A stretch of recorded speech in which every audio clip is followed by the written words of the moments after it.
اٹک سے تقریباً 10 کلومیٹر کے فاصلے پر واقع گاؤں مرزا کا رہائشی رحمت علی چند سال قبل تک اچھا خاصا چاق و چوبند ہوا کرتا تھا، مگر ایک دن اچانک اس پر سانس کی بیماری نے حملہ کر دیا۔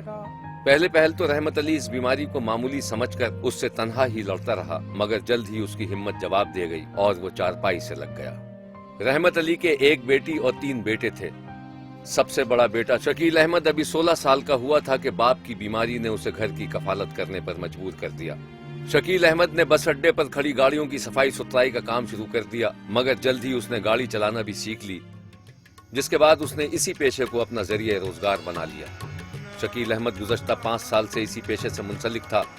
اس نے گھر کی کفالت کا بوجھ مکمل طور پر اپنے کاندھوں پر اٹھا لیا تھا۔ وہ اپنے چھوٹے بہن بھائیوں کو اعلیٰ تعلیم دلانے کے خواب دیکھ رہا تھا، جس کے لیے وہ دن رات محنت کرتا۔ اب اس نے اپنی ذاتی گاڑی خریدنے کا ارادہ کیا تھا۔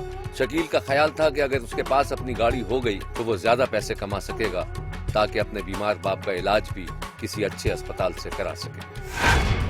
شکیل حسب معمول بس اڈے پر چلا گیا۔ اڈے پر حسب معمول مسافروں کی چہل پہل تھی اور شکیل بھی اپنی گاڑی لوڈ ہونے کے انتظار میں گاڑی کے پاس ہی کھڑا تھا کہ اچانک اس کی نظر ایک چمکتی ہوئی چیز پر پڑی۔ شکیل نے جلدی سے اس چیز کو زمین سے اٹھا لیا اور خاموشی سے اپنی جیب میں رکھ لیا۔ اڈے پر موجود دوسرے ڈرائیوروں نے بھی شکیل کو زمین سے کچھ اٹھاتے ہوئے دیکھ لیا تھا۔ یہ ایک لاکٹ تھا، جسے شکیل نے تھوڑی دیر بعد اپنے ساتھی ڈرائیوروں کو دکھاتے ہوئے شبہ ظاہر کیا کہ شاید وہ سونے کا لاکٹ تھا، مگر وہاں موجود لوگوں نے شکیل کی بات سے اتفاق نہیں کیا۔ اسی دن شام ڈھلے جب شکیل اپنے گھر لوٹا تو اس کی جیب میں وہ بھاری لاکٹ موجود تھا، جسے اس نے اپنی ماں اور باپ کو دکھایا۔ لاکٹ دیکھ کر شکیل کے والدین حیران رہ گئے۔ لاکٹ واقعی سونے کا تھا اور کافی قیمتی لگ رہا تھا، مگر رحمت علی نے اپنی شرافت کا مظاہرہ کرتے ہوئے شکیل کو سمجھایا کہ یہ لاکٹ جس کا بھی ہے اسے واپس کر دیا جائے۔ دوسرے دن صبح سویرے جب شکیل بس اڈے پر پہنچا تو وہاں ہر شخص کے لبوں پر اسی لاکٹ کا تذکرہ تھا جو کل شکیل کو اڈے سے ملا تھا۔ شکیل کے چند دوستوں نے اسے مشورہ دیا کہ وہ فوری طور پر لاکٹ کو فروخت کر کے اپنے لیے ایک گاڑی خرید لے۔ کیا شکیل نے اپنے باپ کے کہنے پر لاکٹ واپس کر دیا؟ یہ جان سکیں گے آپ اس بریک کے بعد کہیں جائیے گا نہیں، کیونکہ کوئی دیکھے نہ دیکھے شبیر تو دیکھے گا۔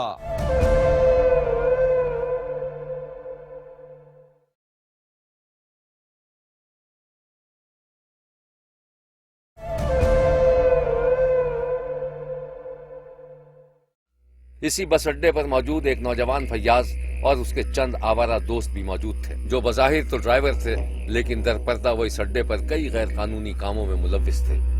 فیاض نے شکیل کی بات سن کر اسے سمجھانے کی کوشش کی اور کہا کہ وہ شرافت کا خناس دل سے نکال دے اور صرف اپنے بیمار ماں باپ اور چھوٹے بہن بھائیوں کے مستقبل کے بارے میں سوچے۔ فیاض نے شکیل کو اپنی چکنی چپڑی باتوں میں ایسا الجھایا کہ وہ اس لاکٹ کو بیچنے پر راضی ہو گیا۔ تیسرے دن فیاض شکیل کو لے کر ایک جوہری کی دکان پر پہنچا۔ جوہری کی دکان پر اسے لاکٹ کے بارے میں بتایا گیا کہ اس کی قیمت تقریباً 70,000 روپے تھی اور جوہری اسے 70,000 روپے دینے کے لیے تیار تھی۔ فیاض نے شکیل سے کہا کہ وہ فوراً اس لاکٹ کو جوہری کے حوالے کر کے 70,000 روپے کھڑے کر لے اور ان پیسوں میں سے آدھے پیسے فیاض کو بھی دے۔ شکیل ایک بار پھر سوچ میں پڑ گیا۔ اسے اپنے والدین کی نصیحت یاد آ گئی۔ فیاض بضد تھا کہ یہ لاکٹ کسی طرح فروخت کر دیا جائے، مگر شکیل نے اس کی ایک نہ سنی اور گھر واپس چلا آیا۔ چوتھے دن شکیل کو ملنے والے لاکٹ کی دھوم پورے گاؤں میں مچ چکی تھی، لہٰذا الصبح ہی لاکٹ کے مالکان رحمت علی کے دروازے پر آن پہنچے۔ رحمت علی کے گھر والوں اور اہل محلہ نے آنے والوں سے پہلے تو لاکٹ کی نشانی پوچھی، اور جب مالکان نے ٹھیک نشانی بتا دی تب بھی انہوں نے اس لاکٹ کو ایک قرآن پر رکھا تاکہ کسی بھی قسم کا خدشہ باقی نہ رہ جائے۔ لاکٹ کے مالکان نے قسم کھا کر وہ لاکٹ قرآن سے اٹھا لیا۔ شکیل نے لاکٹ واپس کرنے والی بات جب فیاض کو بتائی تو وہ آگ بگولا ہو گیا۔ 21 جون 2010 کی شام 5 بجے شکیل احمد کے گھر کا دروازہ کھٹکا۔ شکیل نے دروازہ کھولا تو سامنے فیاض کھڑا تھا۔ پہلے تو شکیل حیران ہوا، مگر فیاض نے اسے کہا کہ وہ اس کے بچپن کا دوست ہے اور وہ اپنے رویے کی معافی مانگنا چاہتا ہے۔ فیاض کے رویے سے شکیل خوش ہو گیا۔ اس نے فیاض کو کھلے دل سے معاف کر کے اس کے ساتھ گھومنے نکل گیا۔